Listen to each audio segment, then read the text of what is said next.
Selamat pagi PK. Bertemu kita sekali lagi dalam kebaktian hari Minggu online kita.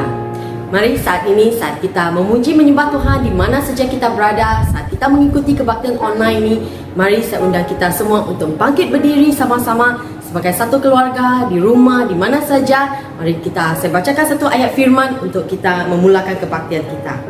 Mazmur 105. Bersyukurlah kepada Tuhan, serulah namanya. Beritahulah bangsa-bangsa tentang perbuatannya. Menyanyilah untuknya, nyanyikan mazmur untuknya. Katakanlah segala hasil kerjanya yang menakjubkan. Muliakanlah namanya yang suci. Biarlah hati mereka sukacita, mereka yang mencari Tuhan. Carilah Tuhan dan kekuatannya, carilah wajahnya selama-lamanya. Ayat 5. Ingatlah perbuatannya yang menakjubkan, mukjizatnya dan hukum-hukum yang difirmankannya. Haleluya, amin, amin. Mari saat kita memulakan kebaktian, saya pimpin kita sebelum kita masuk dalam pujian penyembahan kita. Haleluya Yesus. Bapa, terima kasih untuk kebaikan kemurahan Engkau dalam hidup kami. Saat kami datang ke hadirat Engkau sekali lagi Bapa, kami beribadah bersama dalam kebaktian online ini. Kami mengundang hadirat-Mu di rumah kami, di mana saja kami berada Bapa. Kami percaya Engkau beserta kami. Biar Engkau berbicara dengan kami Bapa. Biar kami meninggikan nama-Mu ya Bapa Tuhan, melalui lewat puji-pujian, penyembahan, lewat wang persembahan kami, lewat firman yang akan didengar ya Bapa Tuhan. Engkau berkati semuanya. Dalam nama Tuhan Yesus Kristus kami berdoa. Semua yang percaya sama-sama katakan amin, amin. Haleluya. Mari pagi ini kita ada Pastor Joe dan tim yang akan memimpin kita dalam pujian penyembahan. Kita ada full band yang akan pimpin kita pada pagi hari ini. Jadi mari kita serahkan waktu yang seterusnya untuk Pastor Joe dan tim. Dipersilakan. Halo IPK, Shalom, selamat pagi semua. Puji Tuhan kita berjumpa sekali lagi di dalam kebaktian online kita. Right, Anda ready? Mari kita bangkit berdiri. Kita sama-sama menyanyikan lagu untuk memuji dan menyembah Tuhan kita. Amin. Haleluya. Mari kita bangkit berdiri semua. Right.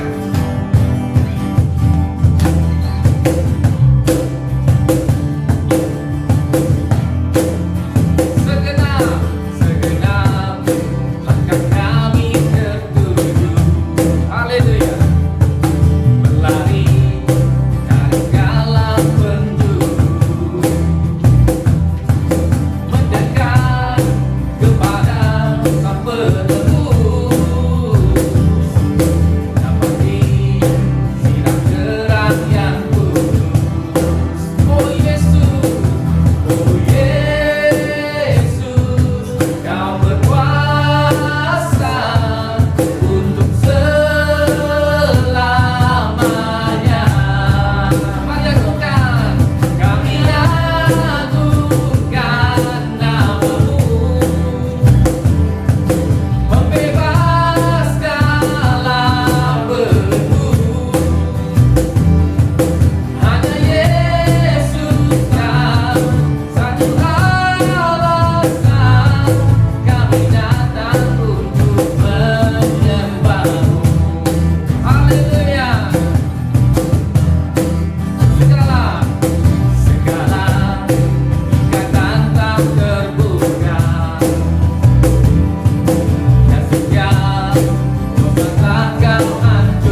tiada yang lain, tiada yang lain. Oh Yesus, Kau berkuasa untuk selamanya.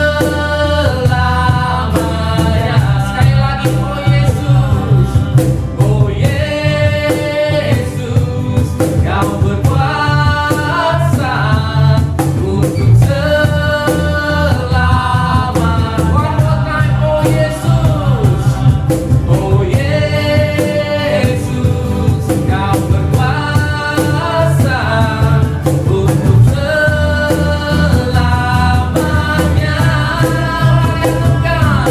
Kami agungkan nama-Mu, yes Lord, membebaskan hamba-Mu. Hanya Yesus Kau satu alasan kami datang untuk menyembah-Mu. Haleluya, yes Lord, thank you Jesus. Amin. Kemuliaan bagi Tuhan kita diandalkan, amin. Yang perkasa kami agungkan Engkau Tuhan. Haleluya. Haleluya. Beri tepuk tangan bagi Tuhan kita, amin. Sambil kita memuji Dia.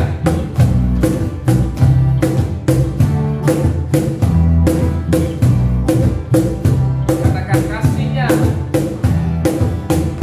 Kasih yang begitu besar, lebih kuat dari dosa.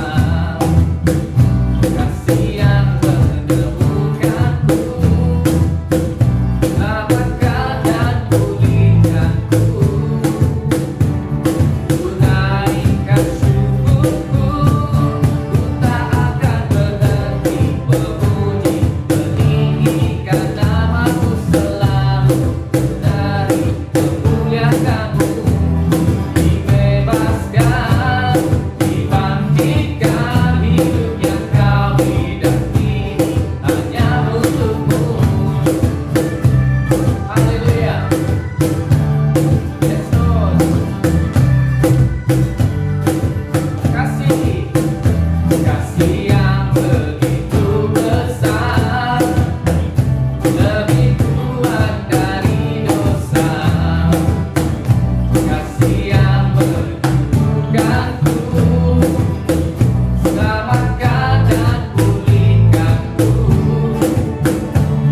Tunaikan syukurku, ku tak akan berhenti memuji, meninggikan nama-Mu selalu, menari, memuliakan-Mu.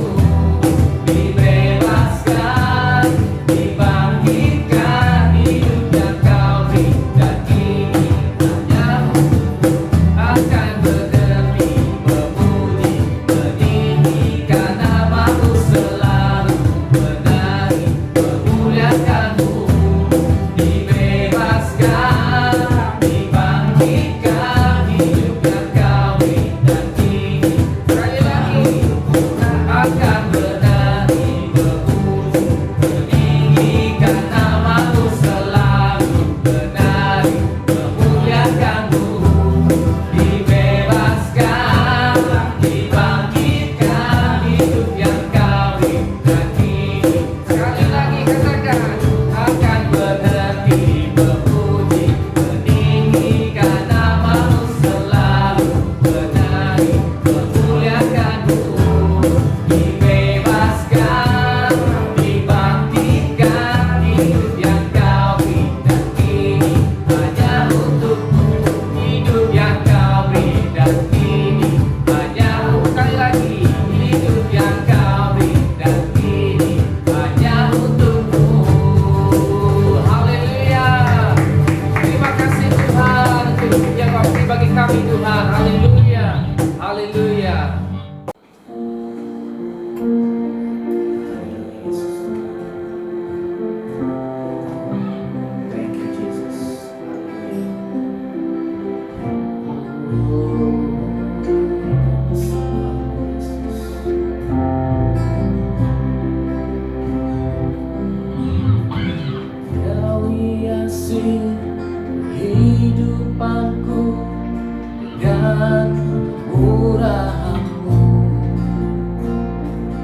Kau rancangkan masa depanku penuh dengan harapan. Aku ada saat ini, semuanya karena kasih-Mu. Aku hidup hari ini, semua berkat murahan-Mu. Terima kasih Yesus, Engkau sangat baik, teramat baik bagiku.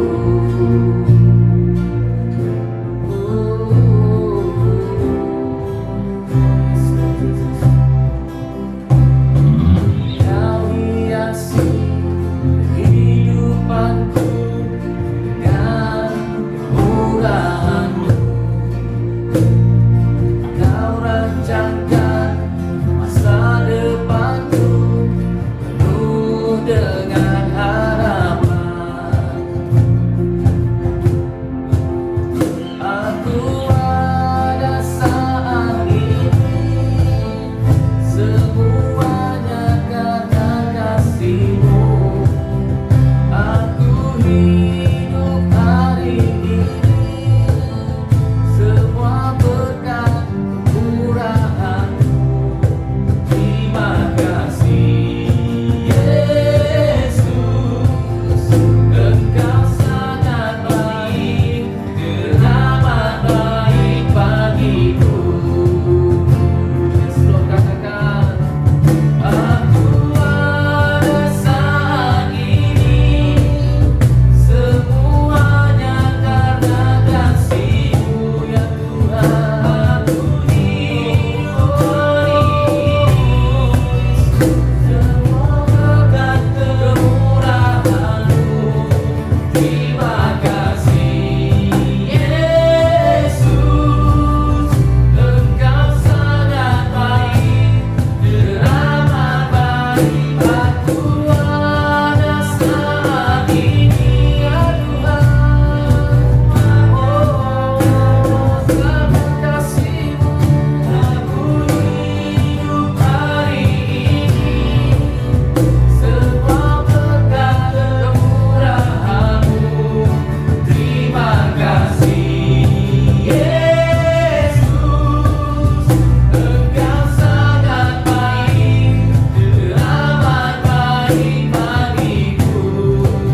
Engkau baik bagi kami Tuhan. Terima kasih untuk anugerah dan kasih-Mu dalam hidup kami Tuhan Yesus. Kami menyembah-Mu Tuhan. Kau layak ditinggikan, Kau layak disembah dan dipuji Tuhan. Haleluya Yesus. Haleluya Yesus. Terima kasih Pastor Joe dan T untuk sesi pujian penyembahan yang sungguh memberkati sebentar tadi. Saya percaya saudara semua juga diberkati oleh sesi pujian penyembahan tadi. Thank you Excel Praise Team. Alright, seterusnya adalah pengumuman yang penting untuk minggu hari ini. Yang pertama adalah Excel Kids Online mingguan kita yang akan berlangsung pada malam hari ini. Mari, saya ada seorang kanak-kanak di sini yang setia mengikuti Excel Kids setiap minggu. Alright, ini dia Ian. Alright, Ian, do you enjoy your weekly Excel Kids? Yes, Yes. What do you like best about your Excel Kids? the games and the superbook activity. Wow, the games and the superbook activity. Do you love your Sunday school teachers? Yes, Wow, awesome, right? They always make the half an hour of your Zoom Excel Kids very interesting, right? yes, Yes, yay! Give a wow to the teachers. Say wow! Alright, thank you Ian. Wow, itu dia tetamu undangan kita. Ya, terima kasih untuk dedikasi setiap guru-guru sekolah minggu yang setia dalam waktu yang pandemik ini di mana sukar untuk kita bertemu, tetapi mereka memastikan setiap kanak-kanak kita, anak-anak kita diberkati ya. Jadi malam hari ini jangan lupa ibu bapa pastikan anak-anak anda tune in to the Excel Kids Zoom link meeting jam 8.30. Alright. Okay, yang keduanya adalah CG gabungan kita ya. Alright, kita sudah jumpa bertemu secara online dalam CG. Namun pada minggu akan datang hari ini kita akan ada gabungan CG ya. Kita mau bergabung semua dari Riveria kepada Puncak Borneo kepada EYC ya. Kita mau bergabung bersama-sama. Kita datang secara online yang tidak apa, kes COVID di luar sangat tinggi, kita tak boleh bertemu, tak apa. Kita bertemu secara online, kita fellowship, kita akan bersekutu, kita akan main dan kita akan berseronok secara online. Alright, jadi ikuti Jumaat ini 8.30 dalam kita punya gabungan CG online. Alright, okay ya. Itu dua saja pengumuman kita yang penting dalam minggu hari ini. Seterusnya ini adalah waktu untuk memberi wang persembahan kita. Jadi bagi kita semua yang sudah sedia untuk memberi, ikuti seperti dalam akaun online yang sudah tertera, kita boleh masukkan ke dalam akaun online EPCC dengan jelas dituliskan itu adalah pemberian untuk EPK ya. Mari saya pimpin kita dalam doa saat kita memberi pada Tuhan. Haleluya Yesus Bapa. Terima kasih Tuhan buat kebaikan kemurahan Engkau sekali lagi Bapa. Segala yang kami miliki itu milik Engkau ya Bapa Tuhan. Bapa, saat kami memberi ya Bapa Tuhan, pakai pemberian kami untuk kemuliaan kerajaan Engkau ya Bapa Tuhan. Berkati setiap tangan-tangan yang memberi Bapa Tuhan, biar kami terus hidup berkelimpahan. Di dalam Engkau tidak ada apapun yang kekurangan dalam hidup kami ya Bapa Tuhan. Thank you Lord, kami bersyukur. Dalam nama Tuhan Yesus Kristus kami berdoa. Amin. Terima kasih untuk pemberian semuanya. Selamat memberi. Dan biar dalam waktu ini walaupun online, biar kita terus memberi dan menabur ke dalam kerajaan Tuhan. Alright? Ya, itu dia. Alright, ini waktunya untuk firman Tuhan. Kita sangat bersyukur pada pagi hari ini kita ada senior pastor kita, Pastor Sam, yang akan memberi, yang akan membawa firman Tuhan buat kita semua pada pagi hari ini. Dan kita dengarkan juga ada satu pengumuman yang sangat penting buat kita semua jemaat EPK dari senior pastor kita. Jadi mari kita siapkan hati kita pada saat ini untuk menerima dan mendengar firman daripada senior pastor kita. Dipersilakan Pastor Sam. Shalom, EPK Excel Point Kuching, apa kabar semua?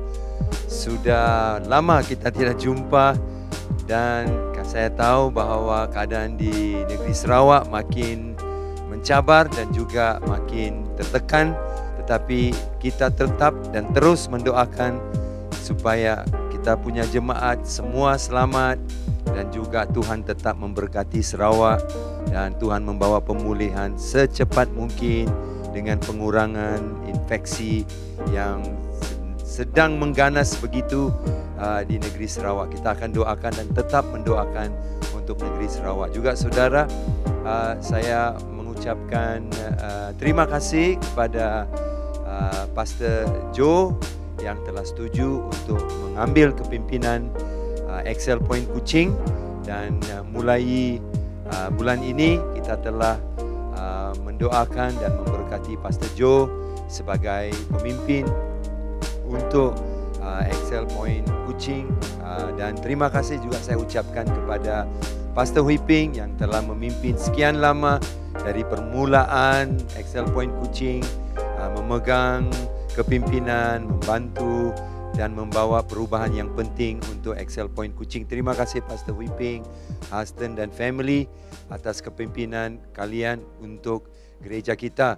Dan sekarang kita juga tetap doakan untuk Pastor Joe dan juga Dr. Cindy dan family bila mereka mengambil kepimpinan sebagai lead pastor, di mana kita mengambil giliran untuk memimpin dalam jangka masa yang tertentu untuk kepimpinan gereja kita Excel Point Kuching. Jadi sekarang di bawah kepimpinan Pastor Joe, dan kita tetap mendoakan untuk beliau dan juga family untuk mempunyai hikmat kebijaksanaan Tuhan dalam membawa perubahan yang perlu dan penting untuk gereja kita. Ya saudara, itu adalah hal yang sangat penting. Ya, mari kita siap untuk mendengar firman Tuhan. Saudara, kita memulakan firman Tuhan dengan saya menyampaikan satu ilustrasi yang sangat penting. Nah saudara, kalau saudara melihat ini adalah tea bag, ya, ini adalah tea bag. Dan saudara, di dalam tea bag ini saudara ada tersembunyi atau ada tertangkap, ya, bermacam-macam rumusan. Dan rumusan ini saudara sebenarnya tidak ada maksud, tidak ada gunanya kalau dibiarkan sendirian. Kalau dibiarkan ia menjadi dalam konteks tea bag ini tanpa di mana dia boleh membawa berkat. Bila rumusan ini akan mengalami ledakan dan berkat kepada penggunanya pada waktu saudaraku tea bag ini dimasukkan ke dalam air panas. Nah, saudara tahu, hanya bila ia dimasukkan ke dalam air panas, saudara, apa yang seharusnya ia menjadi mula kelihatan. Nah, saudara kalau pergi ke kedai kopi, saudara katakan kepada tauke yang di kedai kopi itu, bagi air panas, bos. Nah, saudara diberi air panas mungkin 50 sen. Mungkin di Sarawak saya tidak tahu lah, harganya mungkin lebih murah, lebih mahal. Mungkin di Penang 50 sen. Nah, saudara, selepas saudara diberi air panas itu, saudara bayar 50 sen. Kemudian saudara keluarkan tea bag-nya dari poket saudara. Apalagi karena kalau kita ini kedekut saudara, kita taruh di dalam air panas. Dan tiba-tiba saudaraku, air putih itu bertukar warna saudara. Air putih itu bertukar warna dan menjadi keemas-emasan air putih itu. Wow, saudara boleh melihat warnanya sudah mula tukar. Apa yang menyebabkan air itu berubah? Nah saudara, adalah kerana rumusan di dalam tea bag itu dengan sentuhan di dalam air panas mengeluarkan ledakan berkat di atas dalam air itu saudara. Nah ini menyebabkan harga air ini dulu 50 sen, sekarang sudah meledak kepada RM1.20. 70 sen peningkatan. Apa yang menyebabkan hal ini terjadi saudara? Adalah kerana air panas. Jadi saudara, saya mau tanya, siapa di sini mau nilai saudara tiba-tiba dinaikkan seperti air ini 50 sen kepada 120 sen? Siapa mau nilainya ditambahkan? Ya, saya pasti semua mau. Dan saudara berarti jawabannya, saudara mesti siap untuk air panas. Nah, tiba-tiba semua tangan sudah hilang. Tidak ada orang yang mau nilainya dinaikkan. Tetapi ini adalah hakikat hidup saudara. Kalau nilai saudara mau ditinggikan, saudara mesti siap untuk air panas. Nilainya berubah, warnanya putih, berubah menjadi keemas-emasan. Nah saudara, saya mau bawa satu firman yang sangat penting dengan setelah saya menggunakan ilustrasi ini. Mari kita berdoa. Tuhan, terima kasih untuk firman yang kami akan dengar. Berkati gereja IPK, Tuhan pakai dan Tuhan urapi setiap daripada kami di dalam gereja ini. Dan saya doakan Tuhan supaya Tuhan memberkati negeri Sarawak, supaya Sarawak diberkati, ada hikmat kebijaksanaan bagi kerajaan negeri Sarawak membuat keputusan yang bijak dan baik, supaya semua masalah COVID ini Tuhan dibendung dan dipulihkan di dalam nama Tuhan Yesus. Kami juga berdoa untuk Pastor Joe dan Dr. Cindy dan juga kepimpinan yang mereka bawa di dalam gereja Excel Point Kuching. Tuhan berkati dan Tuhan siap pakai mereka, dan berkati Pastor Joe dengan hikmat kebijaksanaan untuk mengenal semua rencana Tuhan pada hari-hari yang penting seperti ini. Tuhan, gereja IPK tetap diberkati dengan kepimpinan beliau. Terima kasih Tuhan, di dalam nama Yesus kami sudah siap mendengar firman. Amin. Saudara, tajuk firman yang saya berikan dalam untuk minggu ini adalah daripada suatu siri khotbah, yaitu teologia penderitaan. The Theology of Suffering, saudaraku. Itu yang temanya dan tajuk firmannya, saudaraku, adalah kenapa Tuhan yang baik membenarkan penderitaan dan kejahatan. Why must a good God allow suffering and evil? Kenapa, saudaraku, Tuhan yang baik membenarkan penderitaan dan kejahatan? Dengan cepat kita masuk kepada firman ini. Nah, saudara, kita mesti jelaskan ketegangan di antara Tuhan yang baik dan kejahatan. Nah, kalau Tuhan baik, kenapa ada terjadi kejahatan? Ini adalah soalan yang selalu dan sering ditanya, dan mungkin saudara juga mungkin bergulat dengan soalan ini dan masih belum terjawab soalan ini, saudaraku. Nah, saudara, kita tahu Tuhan itu baik. Kita tahu Tuhan adalah besar. Tetapi soalannya, kenapa kejahatan itu wujud, saudaraku? Kalau Tuhan itu baik dan saudaraku Tuhan itu besar, soalannya, kenapakah kejahatan itu wujud?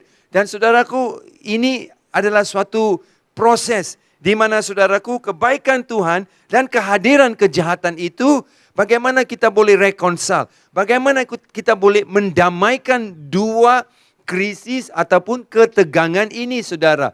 Ini adalah apa yang perlu kita jawab, saudara. Nah, saudara, mungkin kita boleh melihat masalah ini dalam satu pemandangan yang sempit. Pemandangan yang sempit itu, saudara, adalah dengan memberikan jawapan ini. Oh ya, ini adalah kesalahan Adam. Jadi, saudaraku, semuanya kita menuduhi Adam dan berkata ini adalah kesalahan Adam. Kenapa? Ya, memang benar. Roma 5:12 berkata bahwa dosa Adam itu telah menular ke dalam hidup kita, sehingga kita tetap melakukan dosa kerana budaya ini datang daripada Adam, saudara. Jadi, saudara, kalau ini adalah masalahnya, so berarti, kita boleh mengelakkan masalah kejahatan ini dengan menghilangkan Adam daripada muka bumi ini. Tuhan tidak perlu menciptanya. Tetapi, saudara, itu tidak akan menyelesaikan masalah kita. That will not fix our problem. Kalau Adam ditiadakan, saudaraku. Padahal, saudaraku, Adam diberi pilihan makan daripada buah dari pohon kehidupan atau daripada pohon pengetahuan yang baik dan jahat. Nah, kenapa Allah berikan dua pilihan itu? Karena Allah baik. Karena itu membuktikan Allah adalah Allah yang kasih, saudaraku. Karena kasih selalu ada pilihan. Saudaraku, bila tidak ada pilihan itu namanya paksa. Kalau mama bapak kamu taruh pistol di kepala saudara dan bilang, kamu mesti kawin orang ini. Berarti itu namanya paksa, itu bukannya kasih, saudara. Jadi, saudaraku, Adam diberi pilihan. Dan Adam membuat pilihan. Dan, saudaraku, menyebabkan manusia terjerumus dalam, saudaraku, budaya dosa. Dan menyebabkan naluri dosa ini berleluasa dan mengganas dalam manusia. Jadi kita bilang kalau kita tiadakan Adam, masalah kejahatan, penderitaan tidak terjadi. Kalau Adam tiada, saudara dan saya tiada. Nah, ataupun orang bilang pemandangan yang sempit adalah ini adalah kesalahan iblis. Nah, siapa yang ciptakan iblis, saudara? Siapa yang ciptakan iblis? Iblis bukan iblis. Saudaraku, yang menciptakan dia adalah Tuhan. Betul kan? Banyak orang terkejut, Tuhan ciptakan iblis. Macam mana, pastor? Tuhan ciptakan malaikat, saudara. Dan malaikat yang baik, Lucifer, diciptakan. Tetapi karena dia angkuh dan dia mau mengambil alih posisi Allah, dia dijatuhkan dan dia ditiadakan daripada surga. Menyebabkan dia membawa bersama dengan dia sepertiga malaikat surga. Dan merekalah yang menjadi iblis dan juga dia menjadi kepala setan itu, saudaraku, Lucifer, dan mereka memberontak. Nah, orang berkata, oh kalau macam itu, kita tiadakanlah malaikat, kita tiadakan malaikat. Nah saudara, jangan lupa masih ada 2/3 malaikat yang masih bekerja di sorga untuk melakukan kehendak Tuhan. Nah kalau kita katakan jangan ciptakan malaikat, berarti saudaraku itu juga pemandangan sempit dan tidak menjawab soalan kita. Saudaraku, orang yang bertanggung jawab adalah Tuhan. Kalau kita hanya meletakkan masalah itu kepada Adam dan juga meletakkan masalah itu dengan kesalahan iblis, saudaraku, soalannya mana Tuhan? Kita belum jawab soalan itu. Tuhan mesti dikaitkan dengan soalan ini. Kalau Tuhan baik, kenapa kejahatan terjadi? Dengan hanya meletakkan kesalahan itu kepada Adam dan iblis, the problem is not solved. Mana Tuhan? Tuhan mesti dikaitkan. Sebab itu saudara, sangat penting kita mesti mengerti apa itu kewujudan kejahatan dulu. Kita mesti menjawab kewujudan kejahatan. Pertama, kita tahu ada kejahatan alam. Yesus berbicara tentang kejahatan alam dalam Lukas 13:4 dan 5. Apa itu kejahatan alam, saudaraku? Seperti bencana alam, seperti gempa bumi, ledakan gunung berapi, tsunami, masalah-masalah banjir, masalah seperti hujan monsun, tornado, hurricane. Saudaraku, ini adalah kejahatan alam. Nah saudara, ini adalah sesuatu yang di luar kawalan kita, tetapi masih terjadi. Kenapa Tuhan benarkan? Itu soalannya, itu ketegangannya. Nah dalam Lukas 13 ayat 45, Yesus berkata bahwa ada menara Siloam yang jatuh dan ada 18 orang yang mati. Tetapi saudaraku, Yesus bertanya soalan ini, adakah orang yang mati itu dosa mereka lebih besar daripada yang tidak mati? Nah ini soalan yang sering ditanya. Oh kalau ada bencana alam dan orang mati karena mereka berdosa. Puji Tuhan, Yesus tanya soalan itu. Adakah yang mati itu dalam bencana alam ini dosanya lebih besar daripada yang tidak mati? Dan jawaban Yesus, thank you Jesus, jawabannya tidak. Kenapa tidak saudara?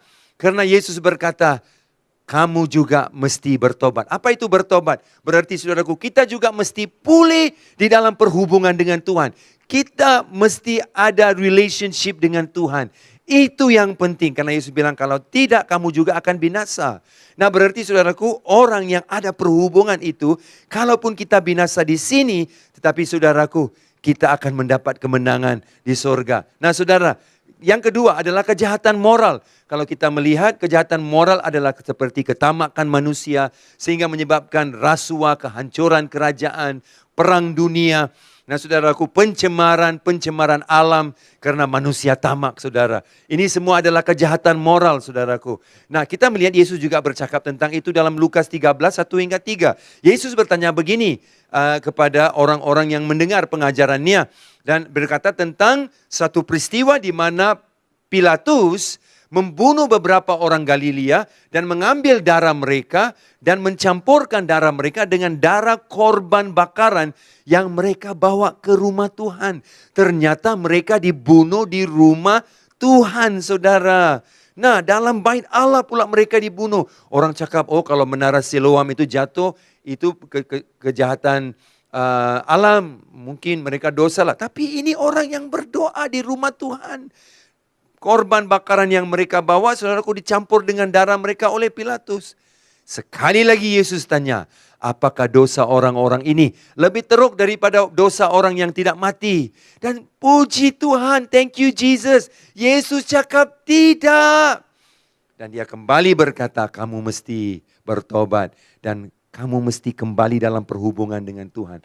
Dalam kejahatan alam, kejahatan moral, kedua-duanya Yesus membawa kepada kesimpulan, we must have a relationship with Him. Kita mesti ada perhubungan dengan Tuhan. Itu penting saudaraku.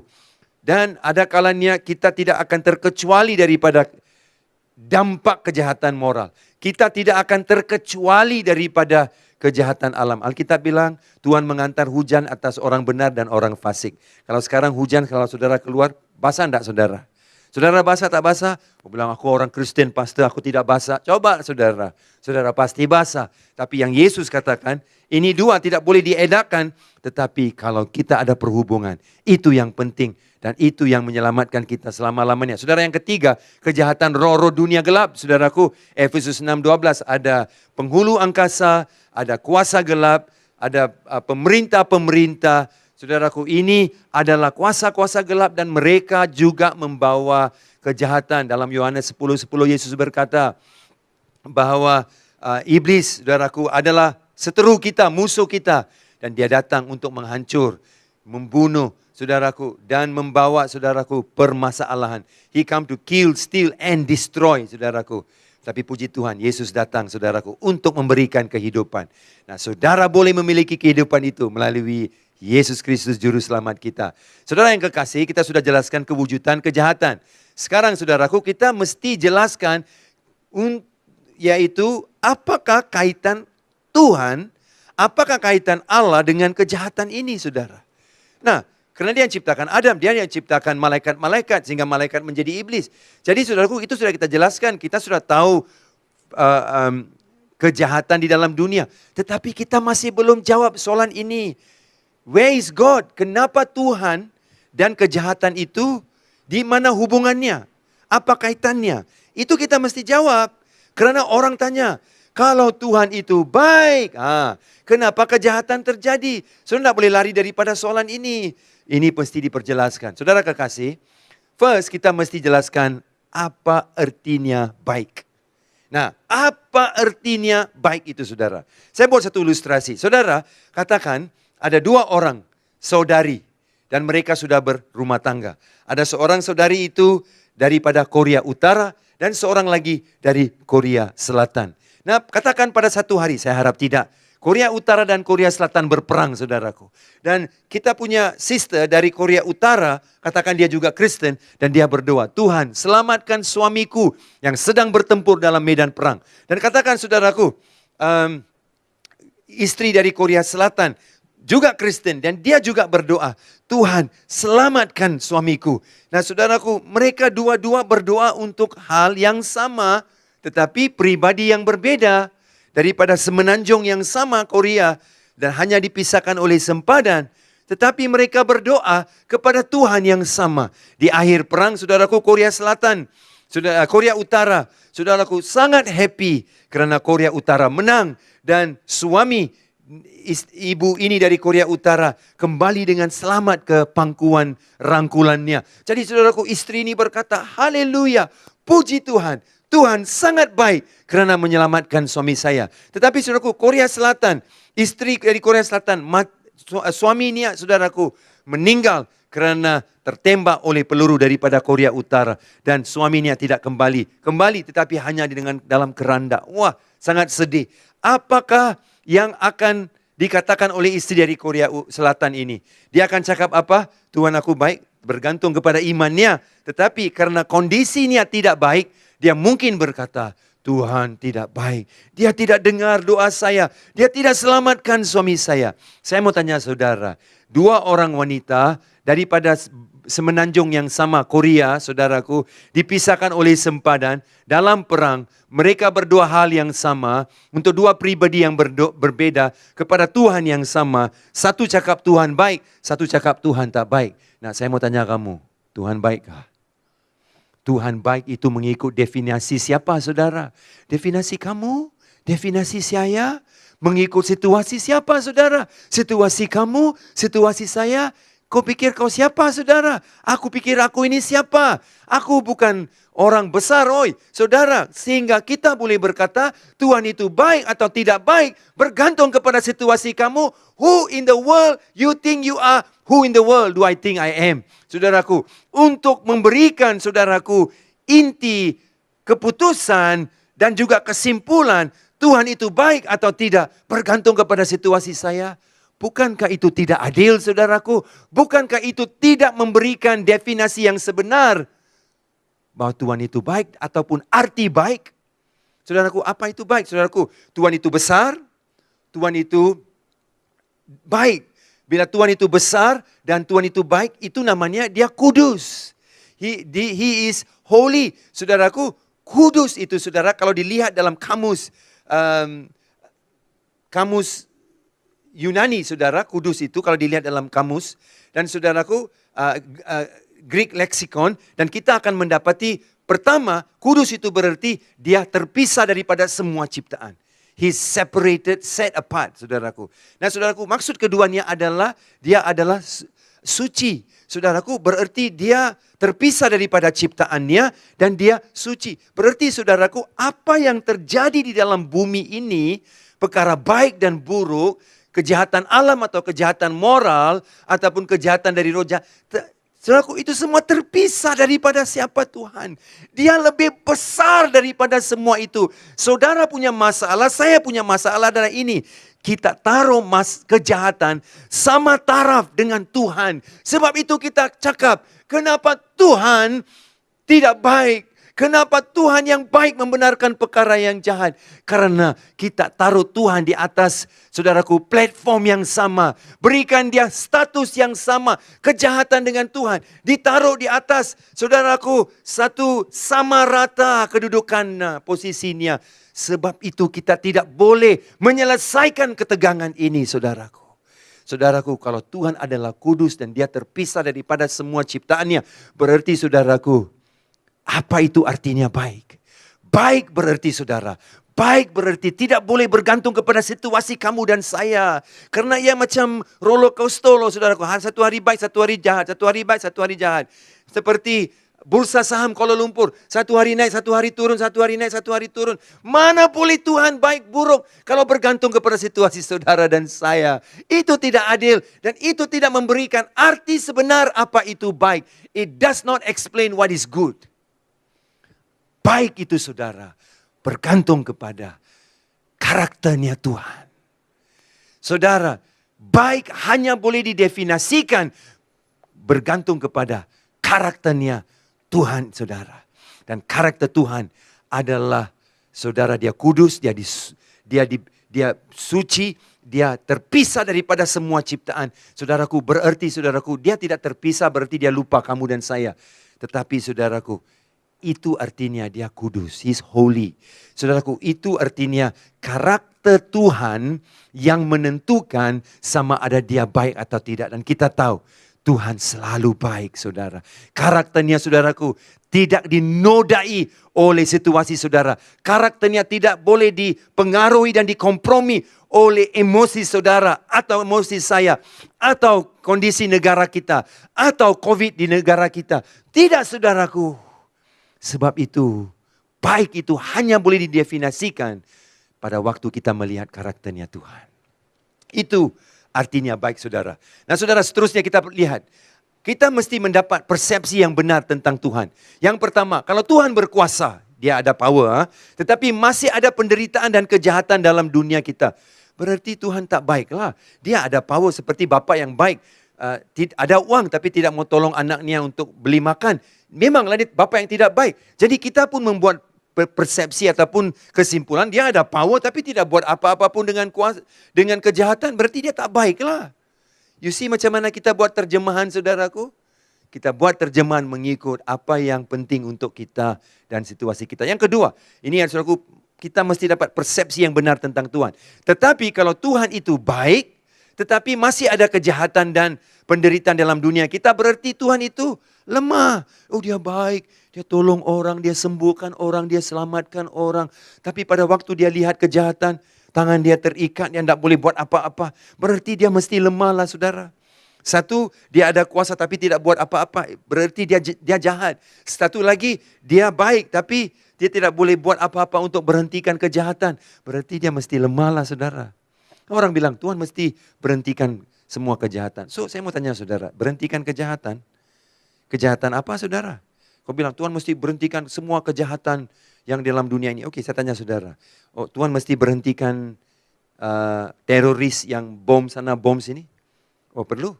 Tapi itu dosa yang besar dan itu adalah kejahatan besar.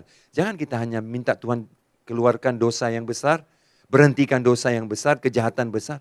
Tapi kejahatan kecil macam indoctrination. mengajar ajaran-ajaran sesat kepada orang-orang ini yang akhirnya menjadi teroris, itu juga mesti ditiadakan.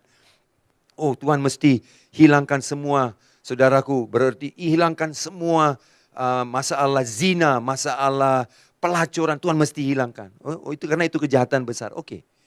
Kalau itu logik saudara, berarti Tuhan juga mesti hilangkan kejahatan yang kecil kan? Macam pornografi, karena itu yang menyebabkan akhirnya kepada masalah itu. Dan juga saudara juga mungkin berkata, oh Tuhan juga mesti ambil semua naluri seks. Karena itu yang membawa kejahatan yang besar. Nah saudaraku, tak masuk akal lah. Dunia ini akan berhenti bermultiplikasi kalau Tuhan ambil naluri seks dari semua ciptaannya. Tidak masuk akal. Tuhan tak boleh ambil suka-suka hati apa dia mau saudara. Karena dia baik. Karena dia baik. Karakternya baik. Bukan bergantung kepada situasi saudara yang menyebabkan dia baik. Saudara, persepsi yang benar tentang Tuhan. Bila kita melihat Tuhan itu baik dan berkuasa, tetapi membenarkan kejahatan atau penderitaan, berarti dia membenarkan.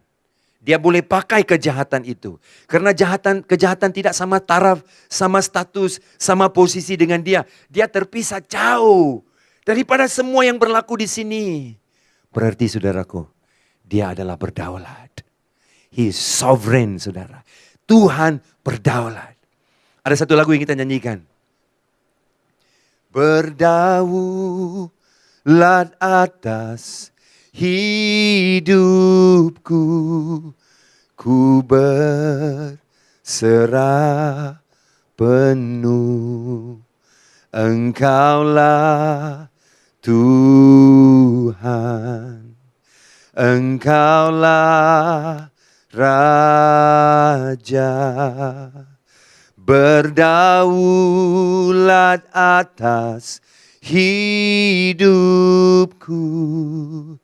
ku berserah penuh. Bila dia berdaulat, kita boleh berserah. Nah, saya minum dulu saudaraku. Penat menyanyi sudah tu. Oke, saudara. Itu yang sangat bagus. Puji Tuhan untuk air panas itu. Ada sebabnya sehingga mengeluarkan semua kandungan yang penting sehingga saya boleh menikmati. Saudara juga boleh. Tapi siap untuk air panas. Haleluya. Banyak orang sudah takut. Nah, kita mengerti persepsi yang benar tentang Tuhan, saudara. Mari saya mau bantu saudara. Persepsi yang benar tentang Tuhan dalam Yesaya 40 ayat 12. Siapa yang menakar air laut dengan lekuk tangannya? Wah, air laut. Lautan Hindi, lautan Pasifik, lautan Atlantik, laut Cina Selatan, saudaraku, saudaraku, mana-mana saudara boleh melihat laut, semuanya Allah boleh menakar di dalam lengkuk tangannya. Kita taruh air sikit pun semua escape karena ada banyak lubang tangan kita. Tapi Tuhan boleh. Sebab itu kamu tidak boleh samakan dia dengan kejahatan. Dan bilang kenapa dia boleh efek? Saudaraku, sebab dia begitu besar, dia boleh pakai keldai untuk menghardik seorang nabi, saudaraku. Dia boleh pakai, saudaraku, apa saja kelemahan manusia untuk membawa kemuliaan besar kepada dirinya. Saudaraku mesti tahu bahwa Tuhan boleh pakai kejahatan itu untuk kemuliaannya. Nah saudaraku, saudara mungkin berkata, kenapa Tuhan tak berapa kreatif? Kenapa dia mesti pakai itu? Dia tidak kreatif kah? Kenapa dia mesti pakai itu? Itu membuktikan dia berdaulat. Itu membuktikan dia berdaulat karena dalam pola pemikiran kita yang sempit, kita melihat Allah tak boleh pakai kejahatan itu. Allah tidak boleh menggunakan, dia bukan penciptanya. Tolong, saya mesti jelaskan. Dia bukan pencipta kejahatan. Dia bukan orang yang sengaja membuat kejahatan. Tapi dia boleh menggunakan, dia membenarkan kejahatan. Saudaraku, karena dia besar. Saya mau saudara melihat Tuhan besar. Saya mau saudara Tuhan melihat dia besar. Dengan lengkuk tangannya. Dan mengukur langit dengan jengkal. Saudara tahu apa itu jengkal? Jengkal itu saudaraku adalah ujung jari kecil ini. Ke thumb ini saudaraku. Jari besar ini. Nah saudaraku ini jengkal. Nah saudaraku dalam bahasa Inggris dibilang He measures the universe. Allah mengukur langit dan cakrawala dengan jengkal. Saudaraku berarti semua ada dari jari ini ke jari ini. Di tengah-tengahnya semua ada kuasa Allah saudaraku. Dia boleh pegang bumi cakrawala dengan ini. Kau bilang kau marah karena boyfriend kau tinggalkan. Kau bilang kenapa Tuhan kau benarkan dia dirampas oleh perempuan lain, kau marah saudaraku. Jangan lupa saudaraku, dari jengkal ini, saudaraku, daripada jari kecil ini ke jari besar ini, saudaraku, di tengah-tengahnya ada berjuta-juta lelaki yang Tuhan boleh beri kepada saudara. Dan kau masih pikir tentang Tuhan tak baik. Kau lihat kebesarannya. Nah saudara, kita sering katakan begini, call me kan. Sengaja saudaraku, ini jengkal. Saya pikir Tuhan sengaja beri itu tanda itu untuk call. Karena setiap kali kau hilang sesuatu pengharapan, kau hilang masa depan, kau takut, kau masih boleh call Tuhan. Dan tiap kali kau call Tuhan, kau lihat jengkal. Dan kau tahu berapa besarnya Tuhan itu. Haleluya. Tuhan adalah Tuhan yang besar. Dan dia menyukat debu tanah dengan takaran, menimbang gunung-gunung dengan dacing, atau bukit-bukit dengan neraca, saudara. Mazmur 115:3. Allah kita di sorga, ia melakukan apa yang dikehendakinya. Saudaraku, adakah Allah itu, saudaraku, tertakluk kepada satu hukum? Berarti saudaraku, hukum itu menentukan sama ada dia baik. Dia mesti buat ini. Kalau Allah bertindak begini, berarti dia baik. Itu namanya hukum. Itu namanya saudaraku, hukum. Dia tertakluk kepada satu hukum yang membuktikan dia baik. Atau Allah adalah seorang maverick. Berarti saudaraku, dia buat suka hati dia. Apa dia mau, bila dia mau, dengan siapa dia mau, saudaraku, tanpa peduli apa-apa. Nah, itu berarti saudaraku, Allah sudah di luar kawalan. Dan dia mengganas. Nah saudaraku, adakah dia dalam konteks ini atau di dalam konteks ini di mana kita kotak-katikan Allah di dalam satu konteks ataupun satu hukum? Dia mesti tunduk kepada hukum itu. Saudaraku, kedua-dua ini tak benar, saudaraku. Apa yang menyebabkan dia baik adalah karakternya. Karakter Tuhan itu. Kepribadian Tuhan itu. Yang menyebabkan dia baik. Saudaraku, dia sangat baik. Dia sangat baik. Saudara yang kekasih, kita mesti mengenal persepsi yang benar. 1 Samuel 2:6-8 berkata, Tuhan mematikan dan menghidupkan, Ia menurunkan ke dalam dunia. Orang mati mengangkat dari sana. Tuhan membuat miskin dan membuat kaya. Ia merendahkan dan meninggikan juga. Ia menegakkan orang yang hina dari dalam debu. Dan mengangkat orang yang miskin dari lumpur. Sebab Tuhan mempunyai alas bumi dan di atasnya Ia menaruh daratan. Wow, saudaraku, kalau kau lihat firman ini, Allah sangat berkuasa. Dan saudaraku, semua yang di sekelilingnya, saudaraku, tidak setaraf dengan dia. Dia terpisah jauh daripada semua ciptaannya. Tapi namun mengasihi ciptaannya. Nah saudaraku, kita tak boleh taruh kejahatan, kesusahan, sama taraf dengan Tuhan. That is our problem. We think evil is the same level as God and as powerful as God. Itu yang menyebabkan saudaraku kita menggeletar saudaraku. Bila kejahatan terjadi saudaraku. Dan saudara akan hidup dalam ketakutan selalu. Kalau saudara tidak melihat kebesaran Tuhan. Atau saudara tidak boleh hidup dalam pengharapan. Kalau saudara taruh kejahatan sama taraf dengan Tuhan. Kau taruh sama taraf dengan Tuhan, you akan selalu takut. Bilalah ini akan menimpa saya dan saya tak ada kuasa. Memang you tak ada kuasa. Dan aku bilang Tuhan juga tak ada kuasa. Hei, dengar sini. Dia jauh lebih besar dan sangat baik. Saudaraku, kau tak boleh taruh kejahatan sama taraf dengan Tuhan. Nah saudara, Yesus juga bercakap tentang penderitaan. Markus 13 ayat 7 dan 8. Nah saudaraku, dan apabila kamu mendengar deru perang atau kabar-kabar tentang perang, janganlah kamu gelisah, semuanya itu harus terjadi. Tetapi itu belum kesudahannya. Sebab bangsa akan bangkit melawan bangsa dan kerajaan melawan kerajaan. Akan terjadi gempa bumi di berbagai tempat dan akan ada kelaparan. Semuanya itu barulah permulaan penderitaan menjelang zaman baru. Saudaraku, itu baru permulaan penderitaan, Yesus bilang. Berarti dia sudah tahu masa depannya, saudaraku. Kenapa saudaraku? Dia tidak takut dengan penderitaan. Dan dia tidak mau kamu takut dengan penderitaan dan kejahatan. Karena dia sudah melihat. Dia tahu. Murid-murid Yesus dalam Markus 4 dalam perahu. Yesus bilang, mari kita pergi ke seberang. Ingat cerita itu? Let's go over the other side. Mereka dengar misi. Misinya pergi seberang. They knew the mission. They want to go over the side. Tengah-tengah saudaraku ada angin ribut. Kita bilang Yesus sedang tidur saudara. Nah saudaraku, dia bukan tertidur tahu. Bila kamu nonton TV saudaraku dan kau tertidur, TV nonton saudara. Itu lain. Itu lain, kamu tertidur. Tetapi Alkitab bilang dalam Markus 4, dia tidur di atas bantal, saudaraku. Dia sudah premeditated, dia sudah merancang mau tidur. Kenapa? Karena dia sudah tahu ribut datang dan ribut tak boleh sentuh mereka dan hancurkan. Dia tidur bukan karena dia tidak peduli. Dia tidur karena dia berkuasa. Haleluya. Dia tidur karena dia berkuasa, bukan dia tidak peduli, saudara. Dan di tengah-tengahnya muridnya semua pergi kejutkan dia. Kau tidak peduli kah kami mau binasa? Dan Yesus bangun dan dia menghardik angin dan danau itu. Dan selepas itu Alkitab bilang mereka semua, saudaraku, berkata, "Who is this man?" Even the wind and the storm listens to him. Badai dan angin juga mendengar perintahnya. Siapa gerangan orang ini? They knew the mission. Mereka tahu misi. Kita pergi ke seberang. But they didn't know the man. Mereka tidak tahu Tuhan. Siapa dia? Dalam ribut, kita selalu mau jalan keluar daripada, kita cari koordinat, macam mana kita boleh keluar dari ribut. Kalau ada masalah, kita mau cepat keluar. Itu bukan kenapa masalah itu ada. Dalam masalah itu, kamu boleh kenal Tuhan.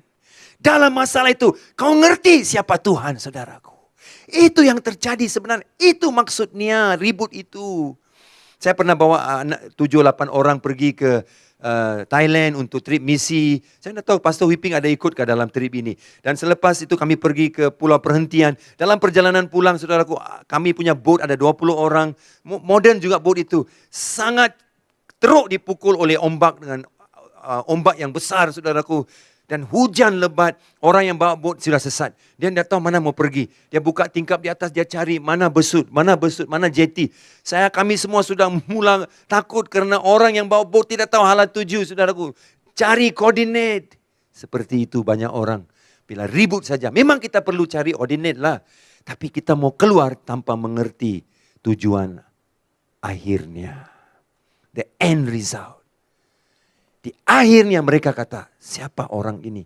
Mereka tahu misi, tapi mereka tidak tahu orang yang memberi misi itu. Itu masalahnya bila kamu mengalami kesusahan dan menghadapi kejahatan.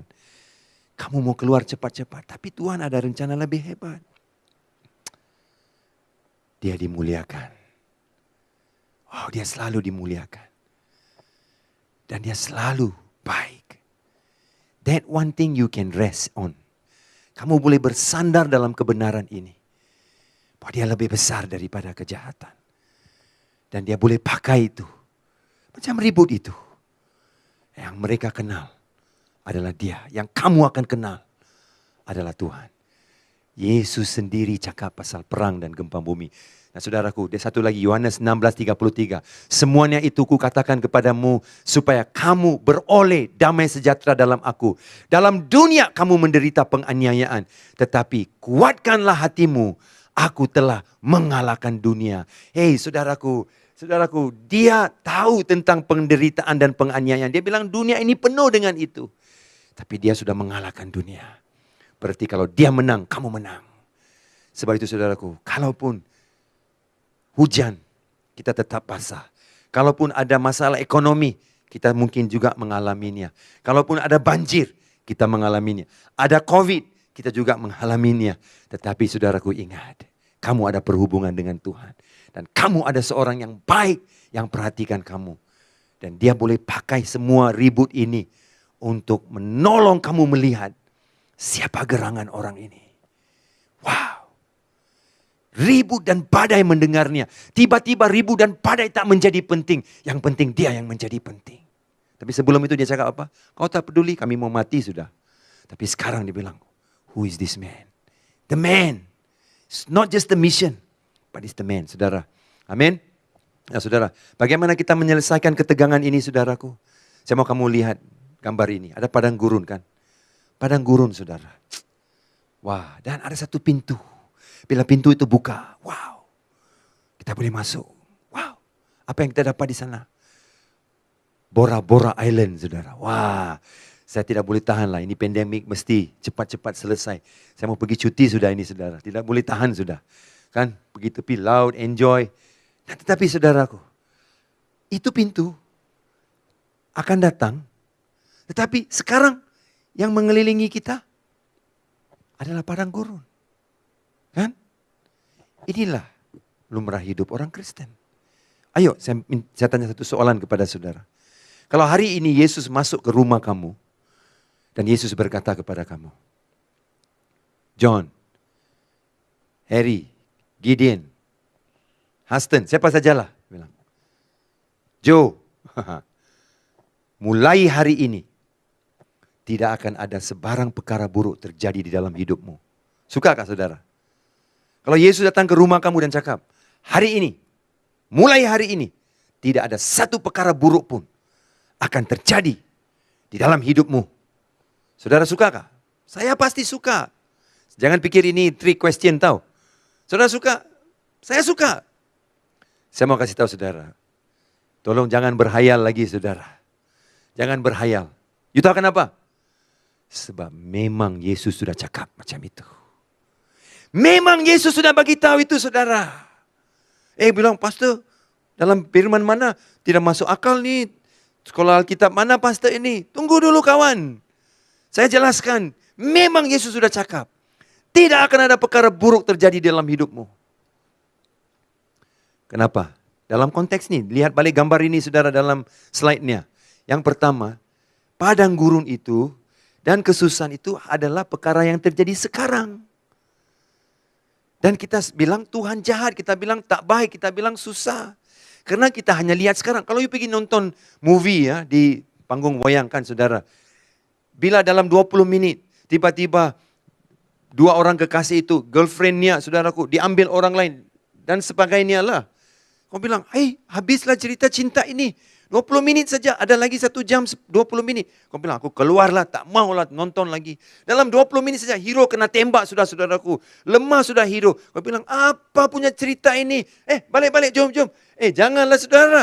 Kau mau nonton movie macam itu, bagi tiket dekat saya. Saya nonton. Saudara, jangan jadi gila. Tunggu sampai akhir cerita.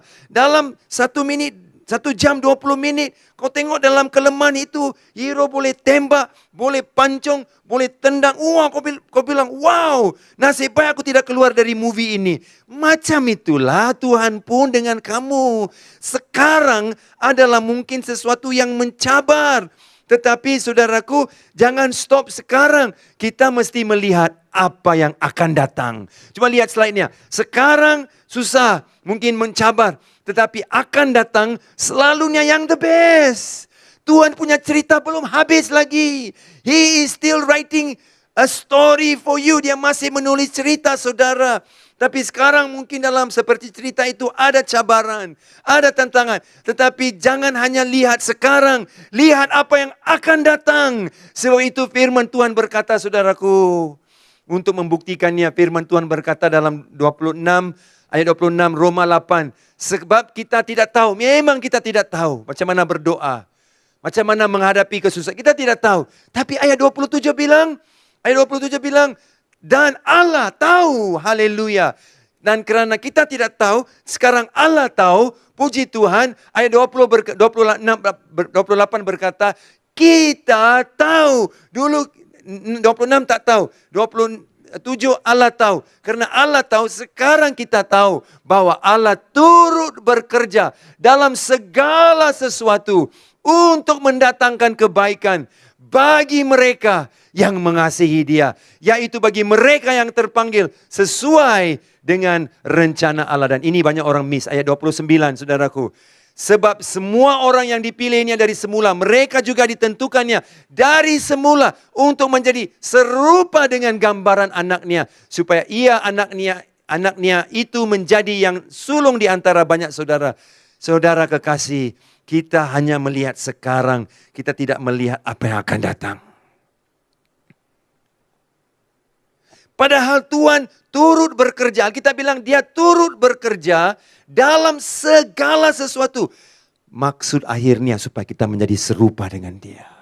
Seperti dalam boat itu, mereka mendapat misi, tapi mereka belum siap. Mereka tak boleh lakukan misi itu sehingga mereka mengenal dia yang memberi misi itu kepada mereka. Saudaraku, maksud akhirnya ayat 29, kita selalu baca 28 stop.